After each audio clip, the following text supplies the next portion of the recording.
Buenas tardes, ¿cómo están? ¿Cómo están todos? Bueno, vamos a compartir pantalla para dar comienzo a esta clase, que es una clase de introducción a la neurorehabilitación. Es una clase bastante teórica, pero vamos a tratar de interactuar y que puedan llevar hacia sus pacientes algunos de estos conceptos. La pregunta es, ¿qué es la neurorehabilitación? Puede suceder que les pregunten a ustedes, ¿qué es la neurorehabilitación? ¿Qué es esta especialidad que elegiste? Bueno, primer punto, la neurorehabilitación es una subespecialidad de la neurología y debemos desmenuzar la palabra rehabilitar, es decir, devolver, y habilidad, una habilidad, por lo cual debemos tener una habilidad perdida y la posibilidad de devolver esta habilidad. Esto, según la patología, a veces no sucede, como por ejemplo, en patologías como esclerosis lateral amiotrófica, ELA, que las funciones de hecho o las habilidades de hecho se van a ir perdiendo. Entonces nosotros ahí vamos a reeducar, reentrenar, compensar, buscar el modo de, pero no es tal cual propone en la palabra rehabilitación. Entonces nosotros tenemos allá que esto es un poco de historia, en el año 1908, si mal no recuerdo, Heinrich Sebastian Frankel nota con un paciente con tabes dorsal que cuando le hace el test índice nariz, que es con ojos cerrados en realidad, el paciente primero no lo logra y luego, tras realizar varios entrenamientos, el paciente logra realizar el test. Entonces, él dice, ¿qué pasó acá? Y emite por primera vez el término reeducación funcional. ¿Qué pasa? El paciente no este test nos da parámetros de dismetría o de eumetría, es decir, la capacidad que nosotros tenemos para medir. Este paciente lo que hizo al reeducar fue construir la neuroplasticidad que ustedes vieron en la clase pasada y logró reeducar, reentrenar, trabajar, aprender. La palabra aprender, reaprender esta función. Esto sucedió en el Hospital Salpêtrière, que esto está en francés, en París. También tenemos la definición de la OMS, ¿sí? Es un proceso activo por el medio del cual los individuos con alguna lesión o enfermedad pueden alcanzar una recuperación integral, la más óptima posible para ese ser humano, que permite el desarrollo físico, mental, social, para integrarse a su medio ambiente de la manera más apropiada. Esto es lo que expone la OMS. Ahora bien, yo quiero que se nos quede en la cabeza las siglas SMART en inglés, SMART, pero tenemos algunas que podemos definirlas en castellano. La primera, la S de specific, está en inglés, que es específico. La neurorehabilitación debe ser S de específico, M de medible, debe haber medidas, ya las vamos a ver, A de alcanzable, R de realista y la T, el SMART, al final que tiene la T, en un tiempo definido, ¿sí? También podemos decir que es el esfuerzo coordinado de todas medidas que se van a implementar desde el punto de vista médicas, sociales, educacionales, vocacionales, para que ese paciente alcance el máximo nivel funcional. Para esto nos necesitamos a todos nosotros, al equipo de neurorehabilitación, que va a estar constituido por médicos con conocimientos en rehabilitación, por fisioterapeutas especializados en neurorehabilitación, por terapeutas ocupacionales, neurofonoaudiólogos, neuropsicólogos y otros como pueden ser enfermera, asistente social, Tiene que haber un objetivo en común, es decir, no podemos trabajar los profesionales de la salud de manera individual, tenemos que tener un objetivo en común y esa mirada. Si bien después vamos a tener la mirada de especificidad de cada área, debe estar la mirada en común, porque tiene que ver con esto de lograr el máximo nivel funcional para el paciente. Y veamos cómo la palabra función se repite y se repite, porque nosotros no vamos a tratar sobre el déficit neurológico, es decir, no vamos a tratar sobre esa lesión en el sistema nervioso, sino sobre una función que nosotros vamos a querer, esta habilidad que nosotros queremos recuperar, que puede ser tal vez para el área de cognitivo, puede ser atención, el paciente logre prestar más atención porque es un paciente, por ejemplo, un paciente que sufrió un trauma de cráneo y que precisa estudiar, para eso requiere la atención. ¿Mm? Para el área de neurofonoaudiología, la función de deglutir, el proceso de expresarse. Para neurokinesiología, la función de bañarse, con todas las acciones motoras que esto significa. Y hay algo sumamente importante, que es que la función óptima está caracterizada por tener la tríada individuo, tarea, ambiente.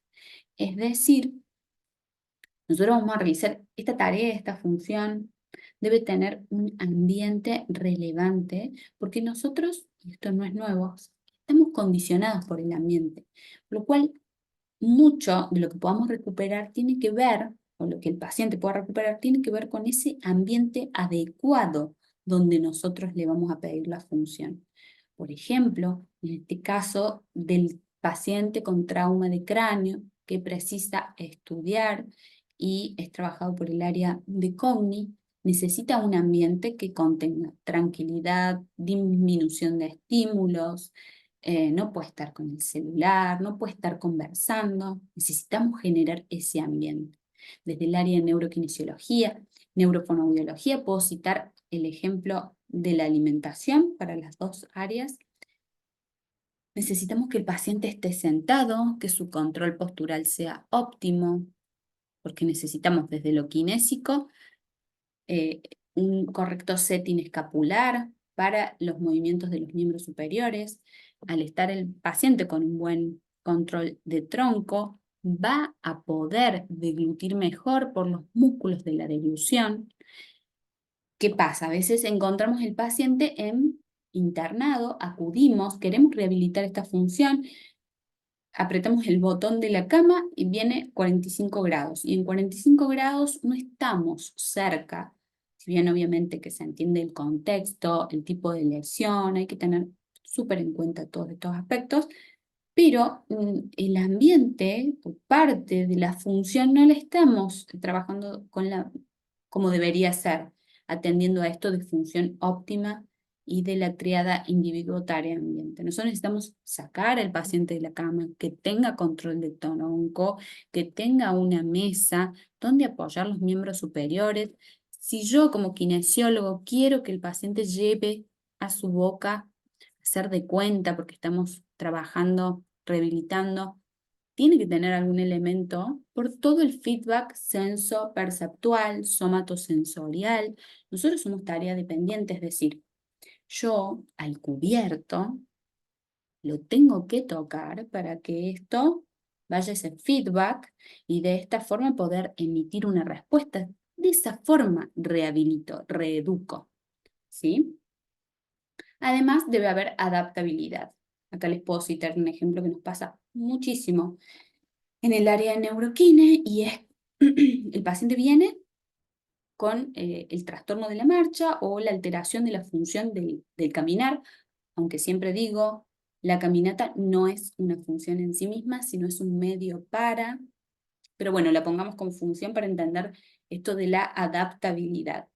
Necesitamos que ese paciente pueda caminar en un entorno cerrado, en su casa, en el consultorio, pero también necesitamos diferentes maneras de ejecutar esa acción. Por ejemplo, que camine afuera, que pueda responder hacia los diferentes estímulos del ambiente, los semáforos, las bocinas, leer un cartel. Obviamente que todo esto, y ya vamos a llegar a esa parte, va a ir de a poquito, lo vamos a ir viendo, lo vamos a ir censando en cuándo, en qué momento, según qué patología. ¿Mm? Pero esta adaptabilidad que les puse el ejemplo de la marcha, la pueden llevar absolutamente para cualquier función que ustedes quieran trabajar con sus pacientes, tiene que estar la adaptabilidad, tiene que haber variabilidad, porque una función, piensen en cualquier función que realicen ustedes, no la realizan eh, de una sola forma, tienen adaptabilidad. Muy bien, y ahora llegamos a 1980, donde la OMS publica un manual de clasificaciones de las consecuencias de las enfermedades, donde ustedes van a notar varias palabras o varios términos, esto es terminología internacional, que muchas veces está mal empleada. Vamos a entender para qué es cada una y cómo debemos nosotros interpretarla para con nuestros pacientes, ¿sí? Tenemos, en primer lugar, este concepto de impairment o impedimento. Esto se refiere a cualquier pérdida o anormalidad de una estructura o función psicológica, fisiológica o anatómica. Por ejemplo, esto va bien el impedimento hacia lo orgánico, si se quiere, o más cerquita de lo orgánico. En un ACV, ustedes tienen una lesión que provoca la incapacidad de mover la mitad del cuerpo derecho, por ejemplo.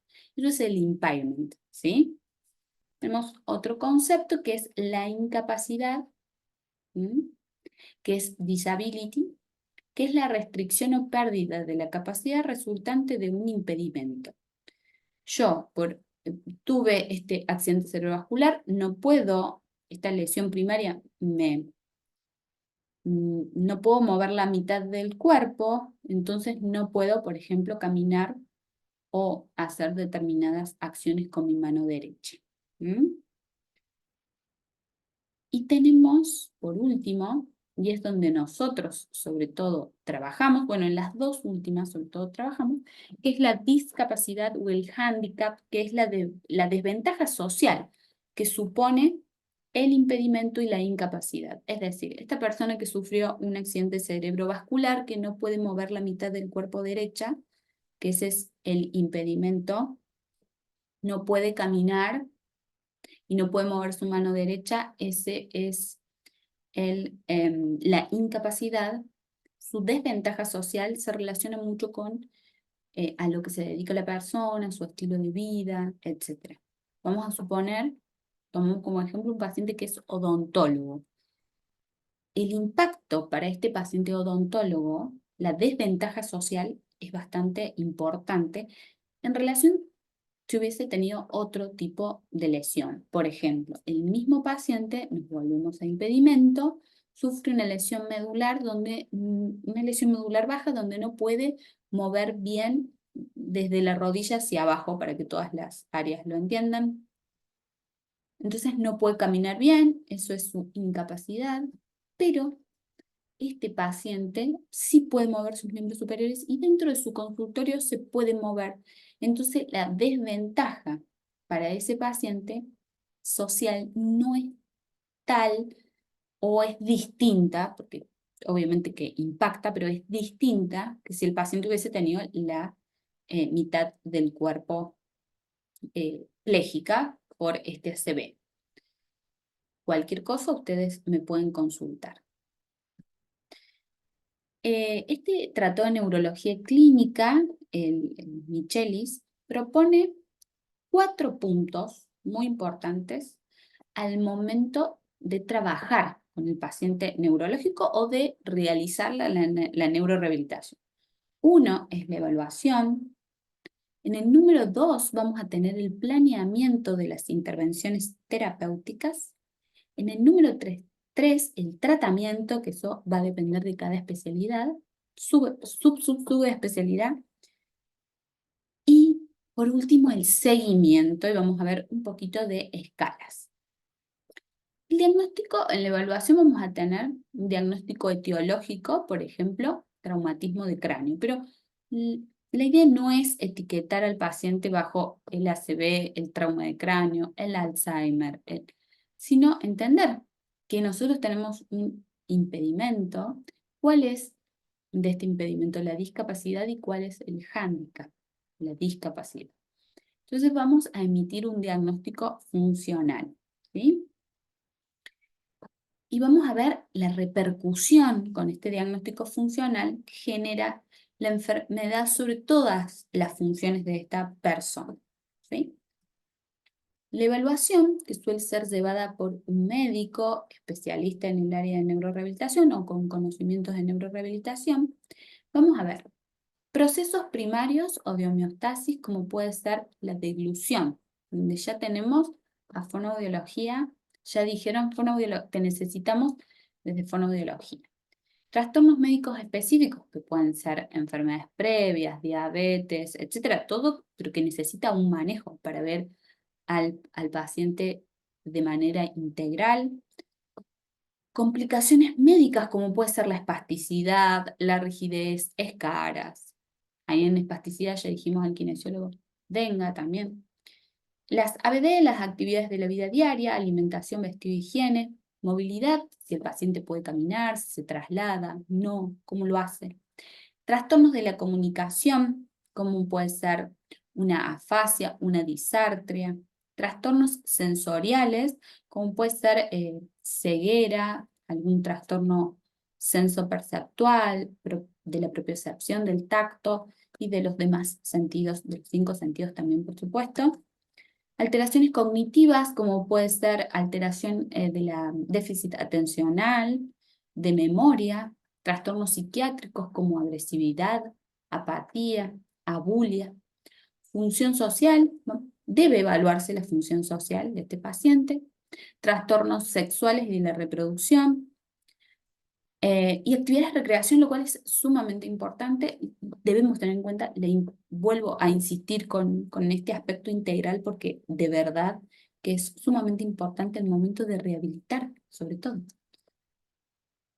Esta etapa deberá, un poco de lo que decíamos, en esta etapa deberán identificar los recursos del paciente, sus valores, su estilo de vida.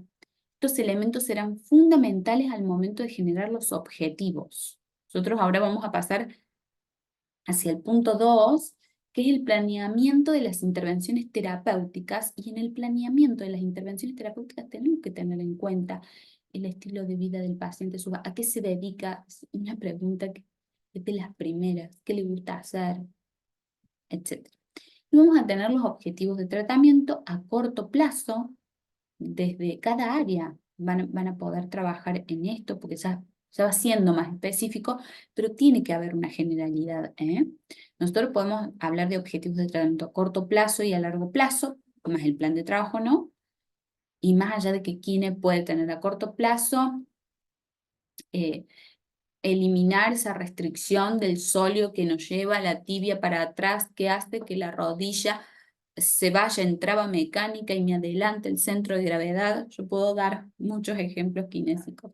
Más allá de eso, tiene que haber de parte de todo el equipo una vista de pájaro, es decir, ok, a ver, bueno, ¿qué dijo la kinesióloga? Está hablando básicamente que camine mejor el paciente, ¿sí? Y fonoaudiología también desmenuzará de manera más específica su área y cognitivo también, y tenemos que aprender a leer qué es lo que queremos, porque la función es integral, hacer de todas las áreas. Hay pacientes que sí, hay pacientes que no. Obviamente que hay pacientes solo van por trastorno de memoria y no realizan las otras áreas. Por supuesto, yo me estoy refiriendo a los pacientes que tenemos en común, que no son pocos. Luego el tratamiento.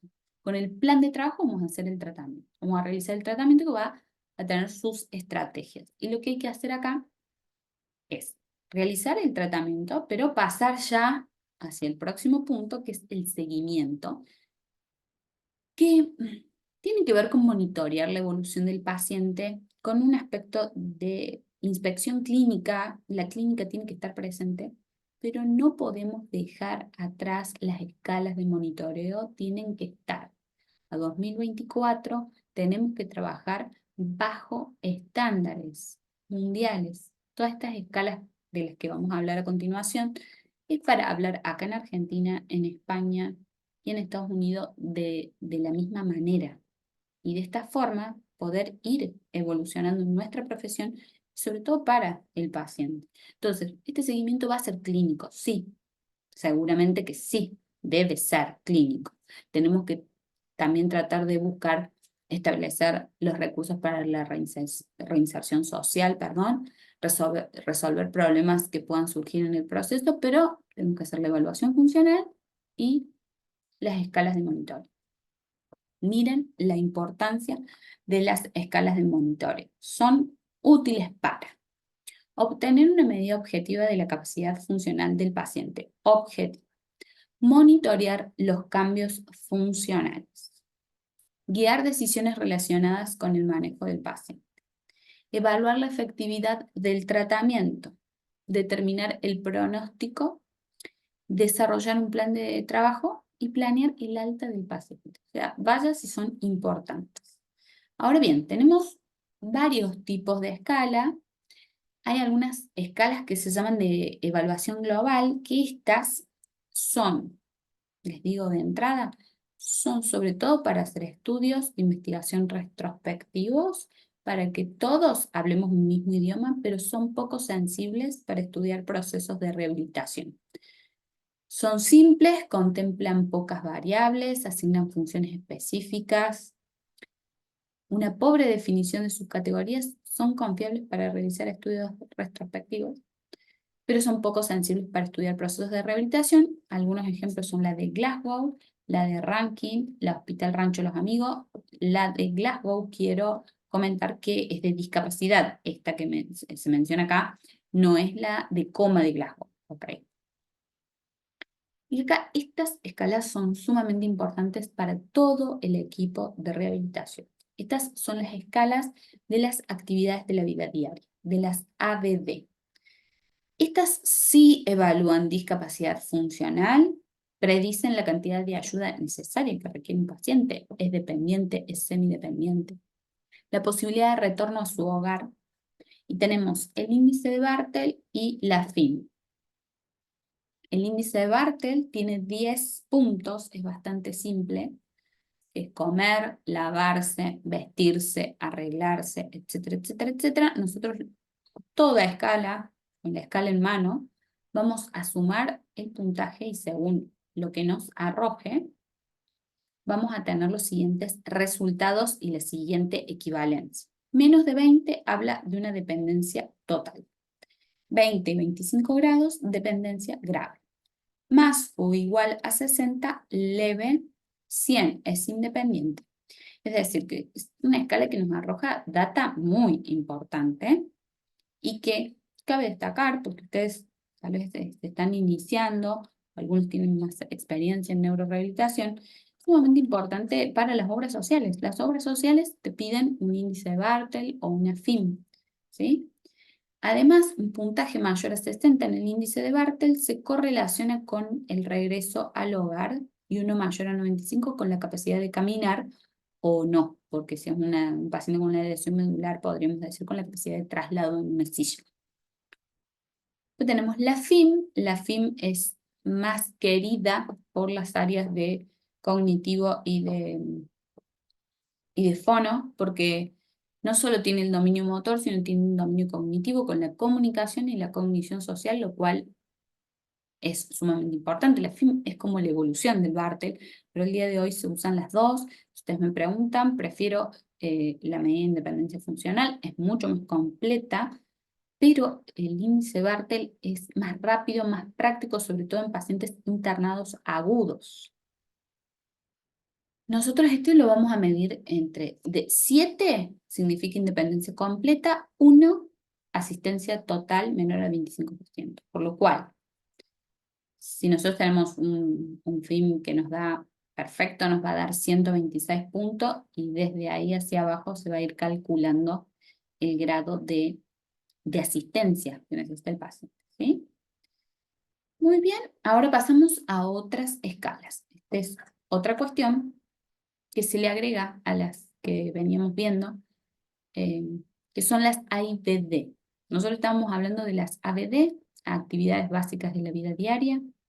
Acá están las AIBD, que son actividades instrumentales de la vida diaria. Porque el paciente no solo come, se alimenta, se viste, sino que el paciente necesita utilizar el transporte público, un manejo financiero básico, eh, ir de compras. Todas estas son las actividades instrumentales de la vida diaria. Acá se expone la escala de Pfeffer, que es bastante simple. Esta escala es el punto de corte 6, que indica, por debajo de 6 indica normalidad, es como al revés de la FIM. Indica normalidad, más de 6 indica alteración funcional. Y tienen preguntas, es bastante simple, es una escala que puede ser tomada de manera telefónica a la familia. Maneja su propio dinero, puede hacer solo las compras, puede prepararse solo el café o el té. Todas preguntas ya se van de lo que es de vestirse, ir al baño, etc. ¿Sí? Así que para que la tengan en cuenta, porque es súper importante medir estas cosas. Y para ir finalizando, vamos a estar con estas escalas que son de evaluación de la calidad de vida. Estas dos escalas son sumamente importantes, son el perfil de impacto de la enfermedad, o SIP, y la Nottingham Health Profile, o NHP. Ambas escalas lo que evalúan es cómo impacta en la calidad de vida la enfermedad. Yo les he pasado ya dos papers al respecto de estas escalas para que las podamos incluir, porque las otras dentro de todo se toman, pero estas no he notado, por lo menos en áreas como neurokinesiología y neurofonoaudiología, que se estén tomando. Entonces ahí les pasé dos papers para que puedan leer, desmenuzar y ponernos al día con estas escalas que son sumamente ricas, para que podamos abarcar al paciente desde todos los ángulos, porque cómo el paciente se siente, digamos, la satisfacción de la persona con su vida es fundamental. Es más, estas capas que tendrían que haber venido primero. Así que bueno, con esto voy cerrando. Ustedes tienen mi mail, orellanolorena@gmail.com, para lo que necesiten. Grupo de WhatsApp, mi número 3517-630922, que pueden hacer uso prudente cuando requieran algo de información respecto a todo lo que vieron en esta clase. Esta clase está basada en el Tratado de Neurología Clínica Michelis, que es un tratado, es un libro bastante viejo, digamos, pero que tiene muchísimo sobre neurorehabilitación, neuroplasticidad, por lo cual lo recomiendo. Y quiero cerrar con esta frase que me encanta de Henry Ford. Esto se los digo a ustedes para que lo trasladen a sus pacientes, porque a veces pasa que nosotros somos los que creemos que el paciente no va a lograr tal cosa, y tal vez tiene que ver con nosotros mismos, ¿no? Con alguna inseguridad, una cuestión de mentalidad que tenemos que trabajar. Henry Ford dijo: tanto si piensas que puedes como si piensas que no puedes, tienes razón. Entonces, cada vez que ponemos una barrera y que creamos que ese paciente no va a lograr, o que ustedes no van a lograr tal o cual cosa, piensen que si creen que no pueden, no van a poder. Y si creen que pueden, lo van a lograr. Así que bueno, con esto me despido. Muchas gracias por la atención de todos. Hasta luego.